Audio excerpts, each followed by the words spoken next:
where's the bells? I guess class is starting. We are going to show you today how to find the location of your aircraft and the distance from a VOR-DME using radials.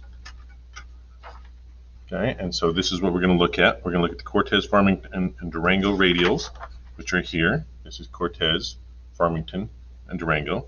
I grew up around Durango. I grew up right out here. Okay, so anyway, there's no bearing on this. So first, let's look at what we have here. So from Cortez, which is this one in the upper left, from the DME, right here, we're going to go on a 120-degree radial and from. Okay, so the 120 radial, so let's look around here. So there's 3, there's 6, there's 9, there's 120 right there, because that's the 12, so that's the 120. Okay, and then it's from, so that means we're going to be on the same side.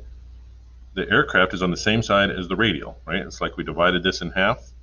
So we're going to take our ruler here. We're going to put it on the station and then through the 120. And then we're going to draw our line down through. Okay? So we can see that is the radial. It's a little tough to see, but I think you can see the pink radial going through there.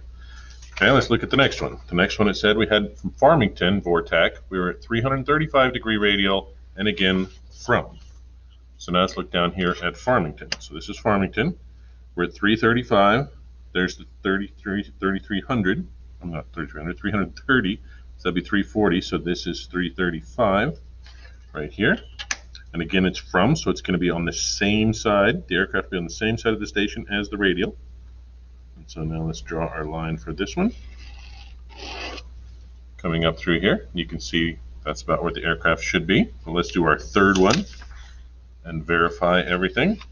And from Durango, from its VOR-DME, which we can measure distance, we're going to be at the 70-degree radial, but it's 2. So now let's look up here. Okay, so there's the 60, so there's 70, 80, 90. So we're going to go on our 70, but now we're 2. That means we're on the opposite side of the radial. So when we put our line for this one, and we go through, we're actually on the opposite. So even though the radial is off to the right, we're going to draw off to the left because we're on the opposite side. Okay, so we're going to come down through here.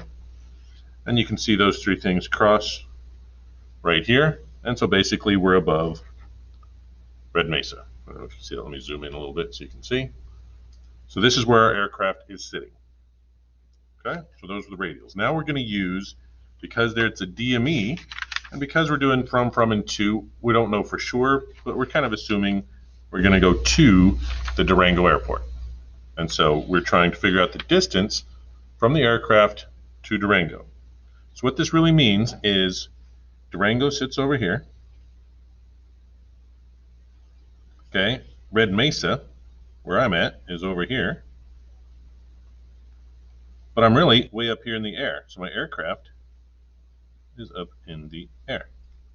Now the aircraft is sitting at 14,000 feet MSL. MSL means mean sea level. So this is 14,000 feet above sea level.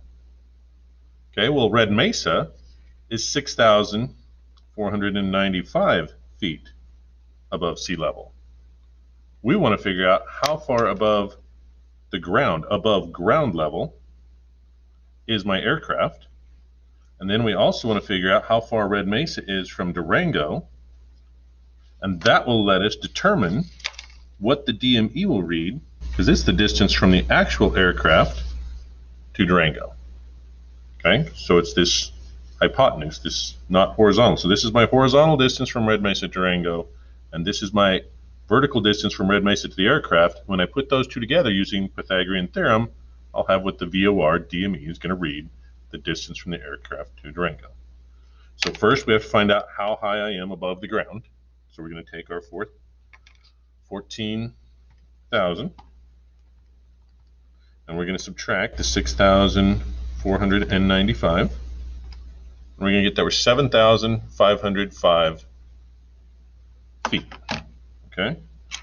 So we're 7,505 feet above the ground. So above ground level. And that's what we need to know. Now we got to find this distance from Red Mesa to Durango. So we've got to go back to our map and look at our map to solve that. So we're going to look at our latitude and longitude lines. So we only care from Durango over. Okay, so longitude is the one going up and down.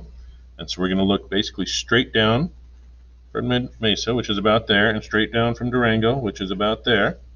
And now we're going to count across.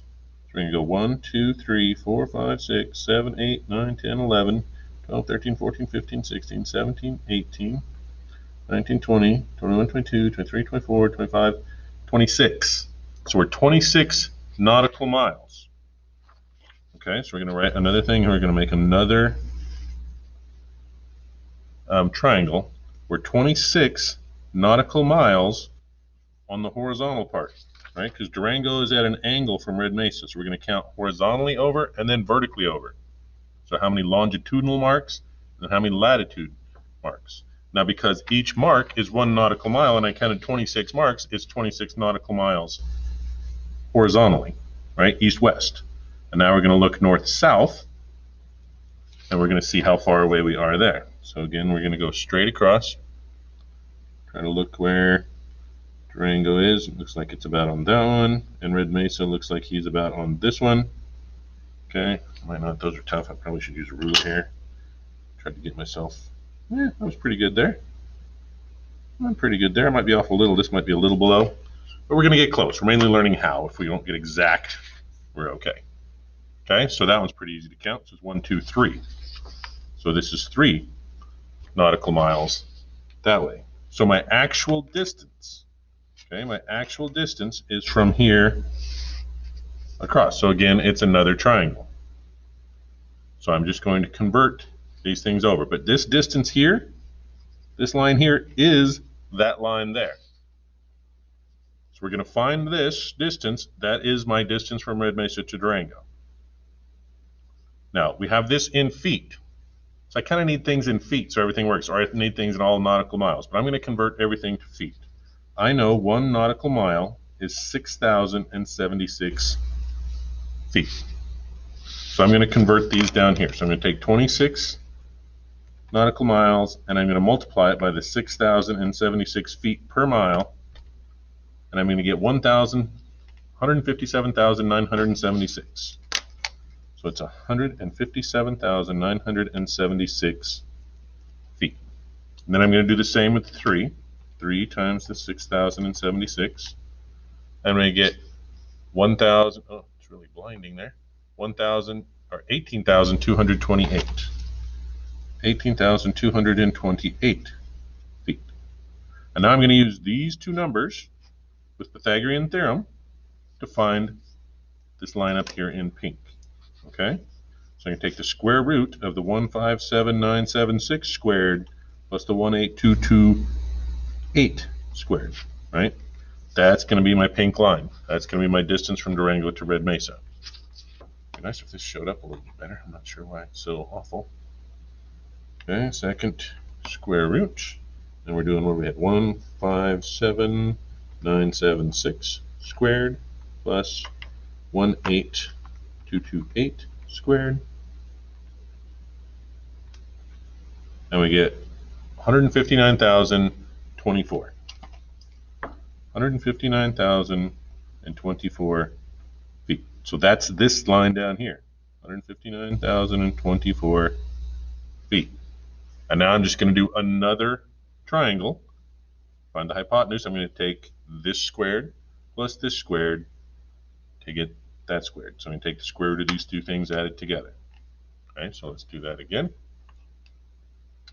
So we're going to have the square root of the 7505 squared plus the 159,020, type the right thing, 024 squared. Take the square root of all that, and we get 159,201. And we round that off. So we have 159,201 feet is how far the aircraft is from Durango. Okay?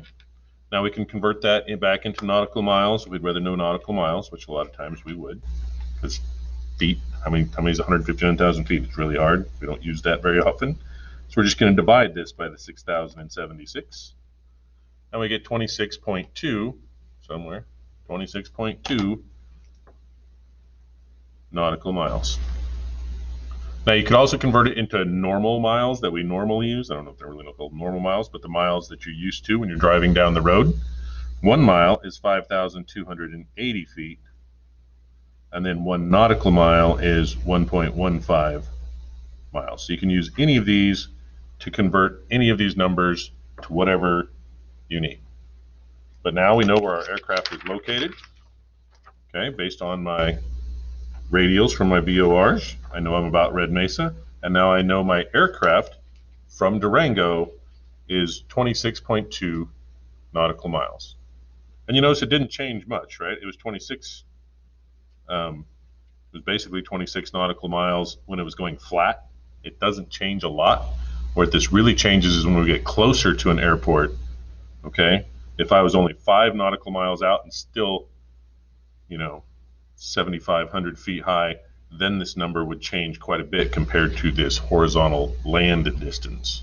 And that's where it really starts to make a difference. All right, I think that's it. Hopefully that cleared things up for us.